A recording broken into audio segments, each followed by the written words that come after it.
Yes. Tell me what's going on, my friend.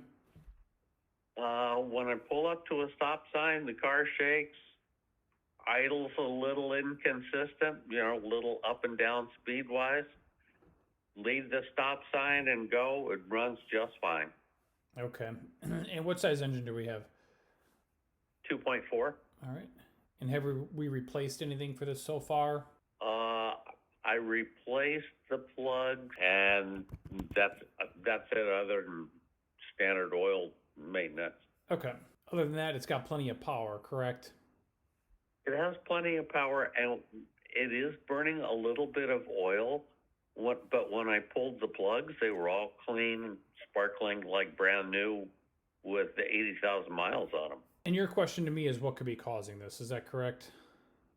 Yes, I suspect it's some kind of a sensor, but I don't have a code reader, so no idea. Okay. Wonder where to look first. Is the check engine light on? Nope. Okay. So the check engine light comes on for emission purposes only. All right. So if the check engine light isn't on, it just means that the computer hasn't detected an emissions fault, emissions failure, malfunction. So Okay. that means there still could be codes in the computer that could help pinpoint the root cause. So it would be worth it to plug into the computer system and check for codes, even if the check engine light isn't on. Now, Okay. if there are codes, any misfire codes, fuel delivery codes, lean codes, rich codes, any of those things, idle codes, anything like that, I would, as a technician, I would go after those first. I would definitely, um, you know, diagnose and fix one code at a time, and then go from there, and then retest the system. If there are no codes in the computer, I would recommend that you smoke test the intake system using a smoke machine. So there could be vacuum leaks, which is very, very, very, very, very common, which can and will affect the idle. So, Ah. yeah, small vacuum leak can. So what we do at the shop is we hook up a smoke machine, pump the intake full of smoke, and then we just repair or replace anything that's leaking vacuum, and then retest the system. Excellent idea. Mm-hmm. I appreciate all your help. Mm-hmm. That's given me some real good places to start. Yeah, and then and just a heads up. So let's just pretend that there's no vacuum leaks. Some other possible causes. You might want to write these down. You got something to write with? Okay. I do have something to write with and write on now. All right. So you can go ahead and write down mass airflow sensor, Uh huh. and then write down throttle body or dirty throttle body. So sometimes, in some cases, if the throttle body is either dirty or if it's bad, it can affect the idle. You can clean the throttle body with some throttle body cleaner, and then you'd have to, on this particular vehicle, you'd have to get it. Um, the idle would have to be relearned using a compatible scan tool, so that would have to be done at a shop. But they can relearn the idle, but don't do that unless we've confirmed that there's no vacuum leaks. Worst case scenario, you may have to replace the throttle body, even if it's not dirty, or if you can't relearn it. In some cases, you got to replace the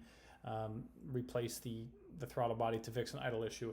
Last but not least, my references here are telling me that the valves can become tight and they need adjusting.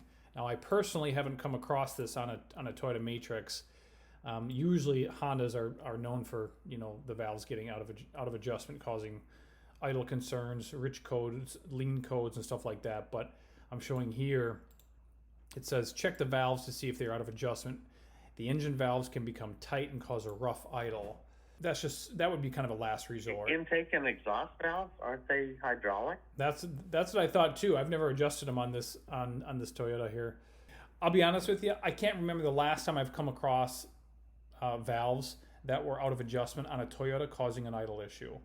But what you could do, let's just say if I was a tech working on this and I was chasing my tail trying to figure out what was going on, we're into this thing several $100s. The customer's upset. We've been in this situation many times, and I'm kind of grasping for straws.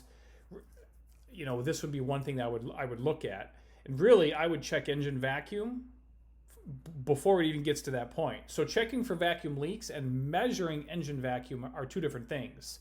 So, matter of fact, I would actually hook up a vacuum gauge first right away, as long as it, because it does idle, it just idles rough. And I would measure engine vacuum. It should be about 18, 19, 20 inches of solid, steady engine vacuum. And if the needle is low, if it's fluctuating, if it's flickering, that could indicate we have a valve timing problem or a valve train problem, which could be valves that are out of adjustment. I want to start looking at valves quite yet. I got quite a list to chase down. Yes, sir, that's first. correct. Yeah, I just wanted to give you a good answer and give you a lot of information. I really appreciate it. Thank you very much. Yeah, you bet. Any other questions while we're on the phone, my friend? Can't think of any. Okay. Well, feel free to run some tests and or try some things, or you can bring it to a shop. And if you have any other questions or if anything comes up, just reply back online. I'll be happy to help. Okay.